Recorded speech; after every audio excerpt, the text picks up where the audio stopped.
Welcome to a special edition of the Pivot and Profit podcast brought to you by the K Financial. And in this special edition, for the first time ever, we have the MD of Access Bank, Rwanda, Mr. Faustin Rukundo Bishimo. I hope I'm pronouncing that properly. He is going to join us for this special edition. It's Women's Month. A lot of things to talk about there. But also, we've seen the MPFS's Rwanda announcement, monetary policy last week as well. That was also announced. I'm your host, Arnold Kwizera. Faustin, thank you for making the time. Thank you for hosting me. It's a hectic day for you, eh? Very, very busy day. I want to start from there. What's a day like in the life of an MD of Access Bank? It's start by checking numbers and ends by checking numbers. But I think what we try to do is to ask ourselves questions of what the impact am I making today? Yeah. That's what really matters. And the impact is not only customers, it's also colleagues that you work with. So you check. We have, an MD, a standard MD in Rwanda. You have regulators, you have customers, you have your own staff, and the stakeholders are many. So the regulators, your own shareholders, your principals, but your staff, and also the markets that you are serving. And since a few years, we're also focusing on sustainability, etc. So you try to see how your processes are strong, whether compliance is there, whether you serving customers correctly. So from customer experience, you look at the systems, whether they are fine. So you check your emails normally in the morning, you see where the numbers are, you see what you could do better today, what are the pending of yesterday. So it starts early for me. How early? Yeah, 4 a.m., 5 a.m. Love it. That's when I start, yes. No, my mom used to say that early bird catches the worm. Many a time, I still believe in that mantra. I've seen Access do quite a few things. Funny enough, at the gym I go to, usually there at about 5 a.m., 5:30, I see a lot of Access Bank staff that I've had to run into as we're coming for this interview. They're there super early, which leads me to the work-life balance, kind of on a personal level. Do you believe in it? I've been being pushed more often with my colleagues, but I don't think that I believe that if you do what you like, you don't count hours. Do you like banking? Yes. Do you love banking? Yes. So do you like or do you love banking? Both. Let's just put both. But that's what I chose to do. I'm doing it passionately for the past 25, 26 years.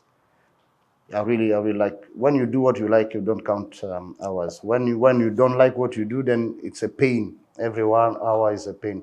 But ultimately, and I think it's important to find that time. So we're aiming at best as we can to try and secure that time for the families. If you do it at a personal level, you still need to respect that everyone might not have the same views.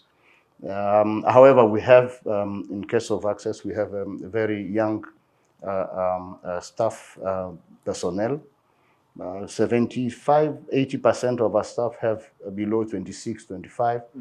So it's young because we train a lot. So it means at that age, and because of the skills, work-life balance is not what should be the primary concern. It's more of them learning, them acquire the skills that is required, then put in the miles because they still have the time. And once they get that, then perhaps those will be concerned. But when you are training entry-level, fresh graduates, what a normal experienced person will produce in hours, they'll produce in days. Means a bit more longer hours are required. But they're still young. At 25, 26, they can take it. I want us to take that step back. When you look at your younger self, right? There are things you look back and say, if I had done that differently, I could have either moved faster or could have had a different career path or done things a little bit better. Are there things you look back and you're like, this I should have done it differently? But when you compare it to this generation today and you try to accelerate that growth for them, there's a difference in how the messaging is received. Are there things you look back and you're like, okay, this should have been different? I think I envy this new generation in few things. They have a lot more that we did not have. Just take internet and everything that I comes had with it. internet. I don't know about you guys, but But by the time I remember those days when we started, for you to go and, they say 99, 2000, for you to go and check internet, we used to go to IT because people are still fearing that maybe insecure, can get hacked. Today is open. Now, that is really basic. People do not even think about it.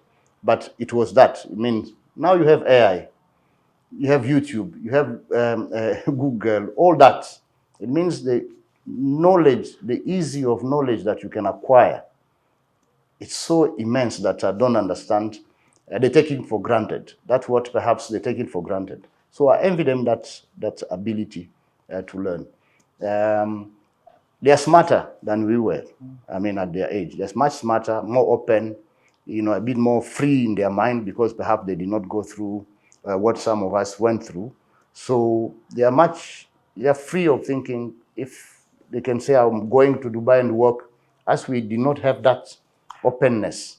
So, I mean, this generation is really blessed. I'm not sure whether they appreciate it and use it to the right level, but I think I envy them that. So, coming back to myself, I think if I had done things differently, I would be perhaps more on the business side, entrepreneurial, not being in the salary world or employee. I think that's one thing that perhaps we could do. But we have to appreciate that those days opportunity were not the same. We had only one brewery of that magnitude. The companies today that you have in local market did not exist. Banks are now 11. There were much, much fewer back then. We did not have opportunities of careers that exist today in Rwanda. I mean, a lot have changed in the last 20 years. So, and we were a bit more linked to what our parents did. You go into a path and you continue it. But I think today people can do much more. There are much more to do. Well, you're testament to that. 26 years in the banking profession. The first day you stepped into a bank, did you see yourself stay there to be at the helm of one of the leading banks in the region? No. What was that first day like? The first day, I think we spent a month being taught. Integrity, confidentiality, you must come in a tie. It was, when we started it, we were lucky to start with the older generation. So my colleagues that I found then, they started to work in banks in the 60s and 70s. So it was a different generation. So what you were asking my colleague 26 years, well, that's what we were being asked then ourselves. So when you tell someone I was born this, is like, I was already branch manager for 10 years, means it was a different generation. It means in terms of how the world was seen by that generation, it was completely different. It was a generation also that started their career or did 3/4 of their career without a computer. So as we started, so we are that new generation. So when you come in, you're already eager to learn. I remember we're doing work much faster. It was a different world completely. The CEO was a different monster than what we are. But I did not think that this was. But we're keen to learn. We appreciated that things will come slower because our own bosses had cooked in, let's say, 10 years for them to be, let's say, chief accountant. So when you started, and their bosses were there 15, their bosses were there 25. So that was what we knew was the path. So you were seeing yourself that for me to get there, I need to clock in 20, 30 years, which is different today. Today, people believe that it can happen in one day. So we were in different generation completely. Do you believe it can happen in one day? No. And if it does, then it's bad luck to them. Or the people that you'll manage, it's bad luck for them. Because I believe in banking, the more you put in terms of time, the more you learn. I still have a lot that I don't know. First, let's talk some banking. Access Bank I've been amazed by some of the things I've seen at the bank. I was telling one of your colleagues, I asked her sometime back, I'm like, is it only ladies that work at this bank? Because literally everywhere I was going, as I was hardly finding any male figures, which is contrary or opposite to what I find in other places, countries, other banking institutions. Uh, has that been a very deliberate effort by Access to ensure that more women have opportunity and access within the banking system?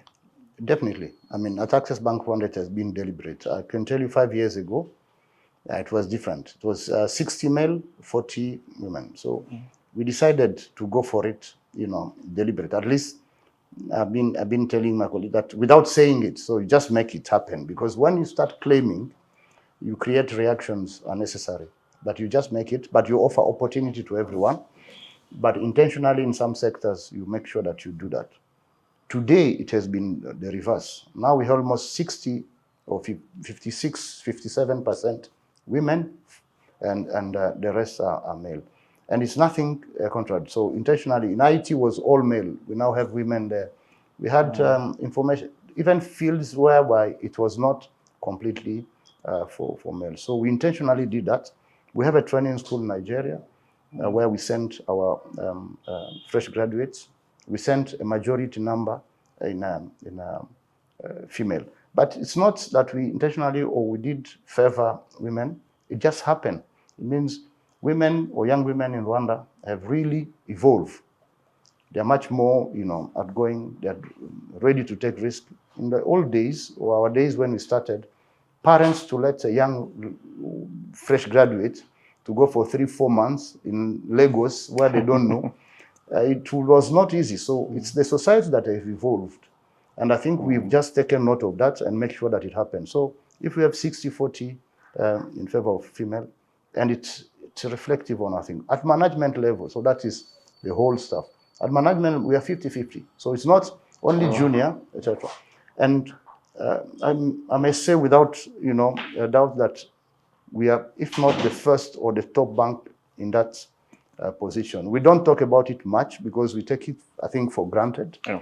But if you check in the financial sector, I think we are the first bank that have 60% female workforce and 50 at management level.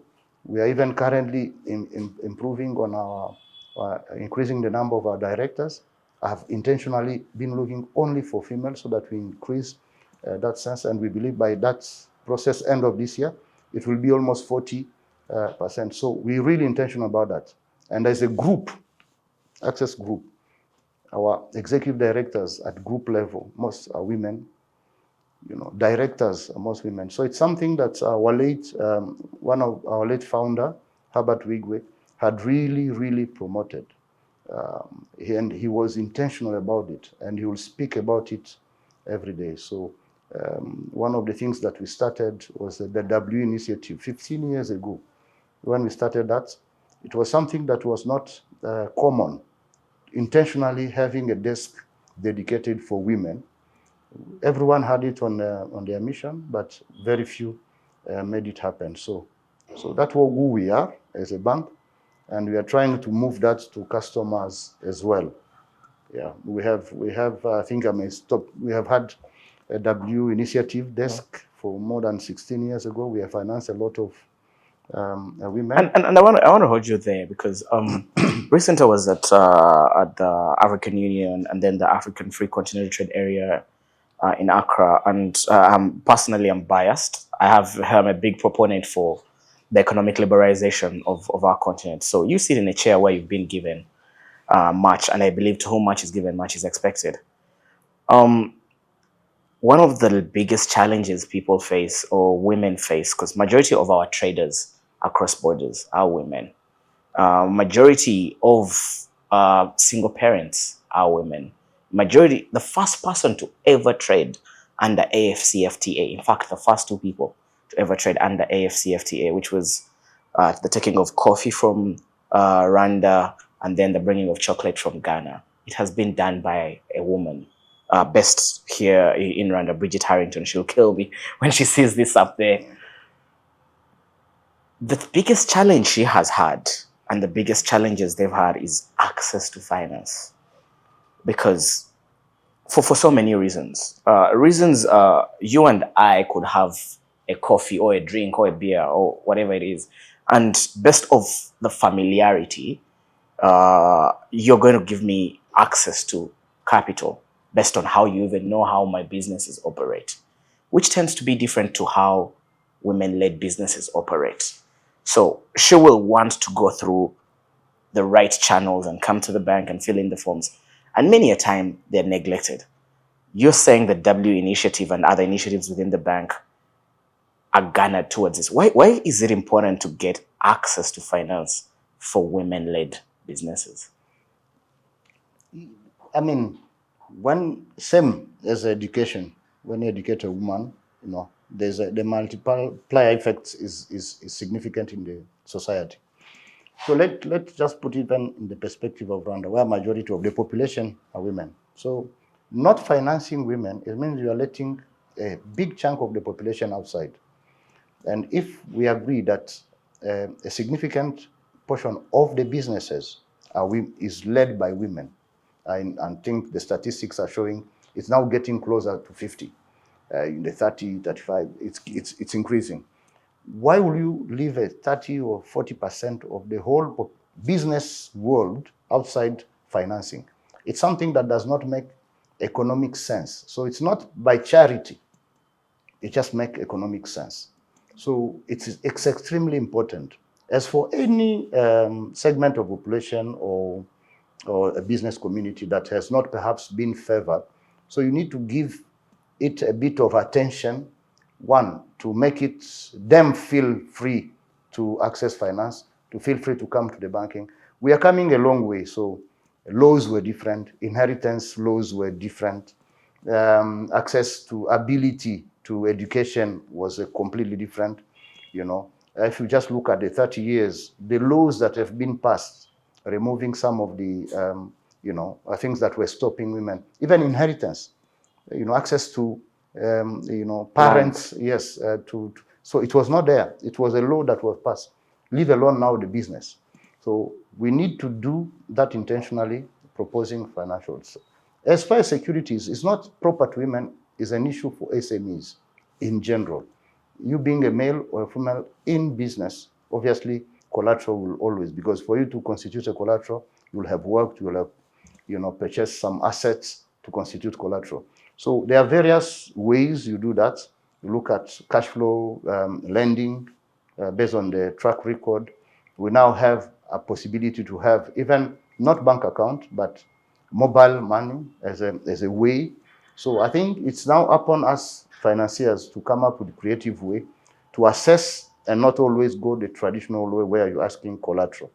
I think the challenge that women are facing now is a challenge that all SMEs are facing. One, you need to pass a certain number of years for it to be sustainable.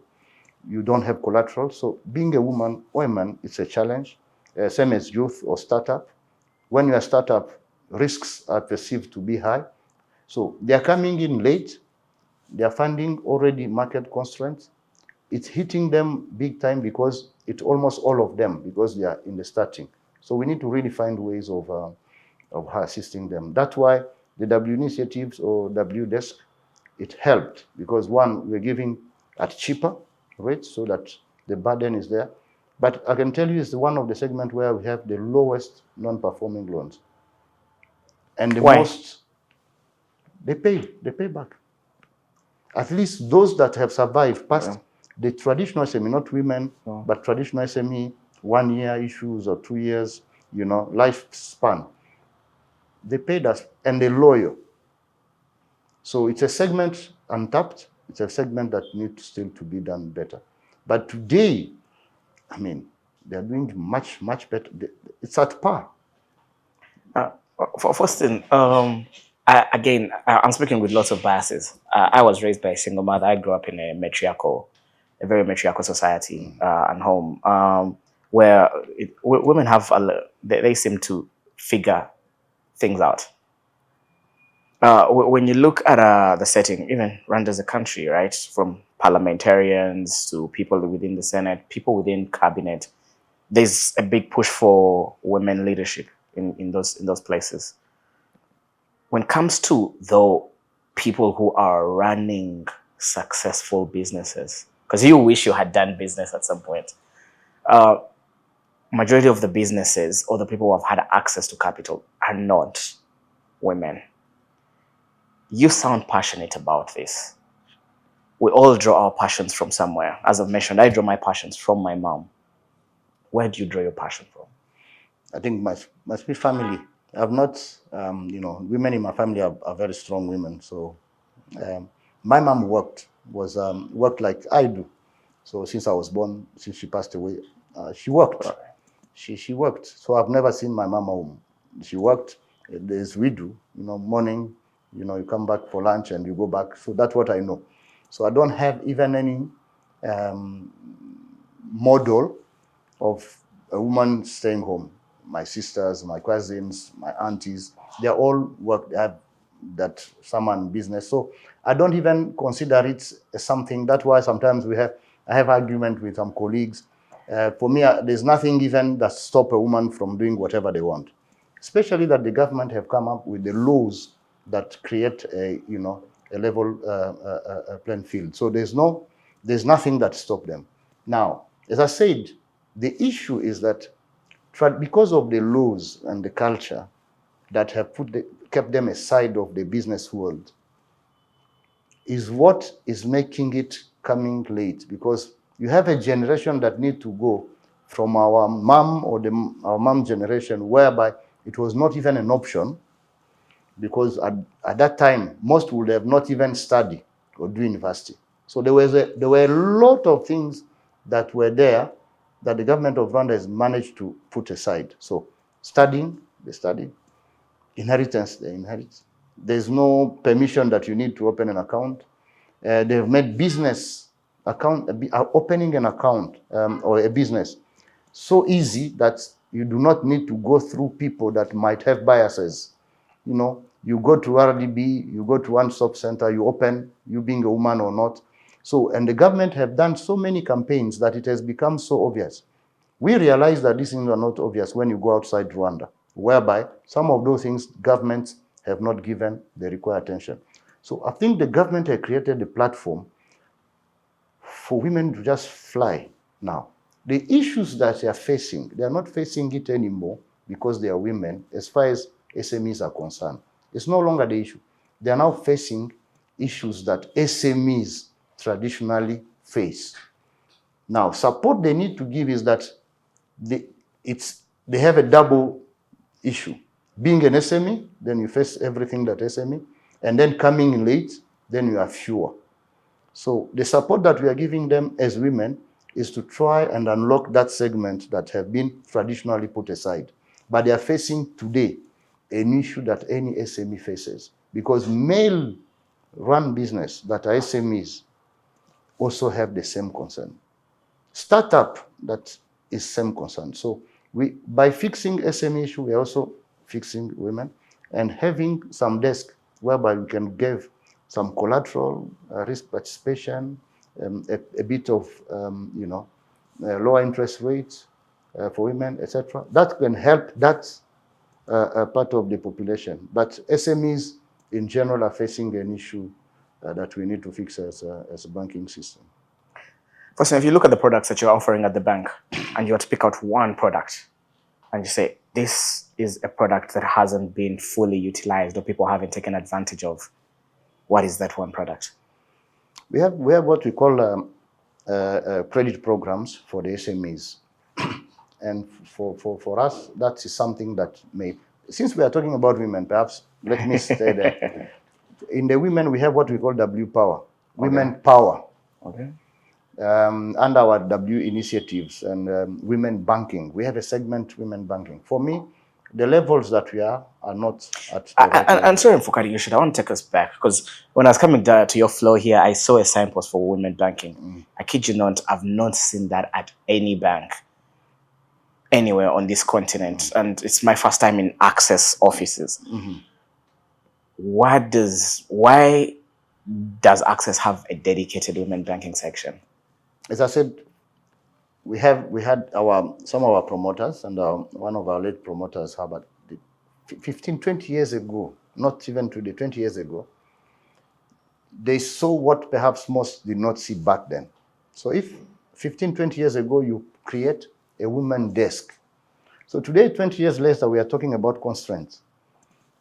They saw an opportunity 20 years ago and made it a big deal to have a segment with dedicated products that are dedicated for women, with a clear message whereby you position yourself as a woman bank. That's where it started. And Rwanda, we made that happen. We started the same. We financed many business here. It's just competition increases, they grew, they went in others. But we have testimonies. We have been, under that same desk, we have been having yearly activities, womenpreneurs pitchathon that we have been doing every year. We have supported the exhibitions of some SMEs in, at the center here in the CBD, whereby their product they put. We have financed women in various sectors of the country, and we started. We were pioneering. I think we did not do well. We thought that we had it all. We need to do a bit more now. We are now part of the WE code that was launched by the governor, central bank, and where we have committed that increases our portfolio and the size of our portfolio. We believe that we have about 35% of our customers that are women. Now we need just to dig a bit bigger and make sure that we finance and be a bit intentional. The opportunities out there, the likes of DFIs that support women. We need just to be creative. They cannot do it by themselves. Us, it's our responsibility to go and grab those opportunities, blend them, and offer them on the market. So we still have a long way to go. A few have been done, but we can still do much, much better. Faustin, who is Faustin Rukundo Bishimo? Who am I? I think I'm known to be a banker, but I'm a father of three, a girl and two boys. And I think that's mainly me, but I think I'm a passionate banker. One of the most passionate aspects of my career is to try and, push young people to do much better, to be better bankers than I am. And I think it's what I would like to be remembered for. That my few years in the banking, I helped some young people to grow. But that's really my passion, to see talents and push them to until they do much better. So other than that, sport is not my thing. I like to watch sport, not doing much. I think work-life balance, as you said, I need to do a bit more. But yes, I don't believe in work-life balance personally. I think it's a gimmick. I think I need to call you so that you do a session to my colleagues. I don't believe in work-life balance. Yes. Oh, if you were to change one thing at any point in your life in the world, what is that one thing you wish you had the power to change? That's a very, very interesting question. I just believe that I think one thing, you see the news and it just keep repeating itself. If I was the most powerful, I'll just make sure that, there's a bit more fairness around the world. So it's not, the powerful that decide on it all. A bit more fairness and, education to young people and push them to learn a bit more. So, do you believe in failure? Yes, it happens. But failure is a way of learning more or better or getting better. Yes, we do. I tell my colleagues that I'm perhaps where I am just because I did more mistakes than they have ever done. So that's what is called experience. So I've done big mistakes as a banker, failing on loans and that failed. But the most important is how we learn from it. So yes, failure, I believe, and it's good. I had a colleague who was a banker, that he will not give you a loan if you have not failed. So if you have not failed as a business, he will be even fearless that you don't know. You are looking the world as greener than it is. So yes, something it's important to have sometimes. Which is the kindest thing someone has ever done for you? I think the most important is those who have accommodated me when I was much younger and inexperienced. I think the kindest, every day, I can't really single something. I think I encounter that every day. But I think what someone have done is pushing me, seeing potential that I did not have. And despite me resisting.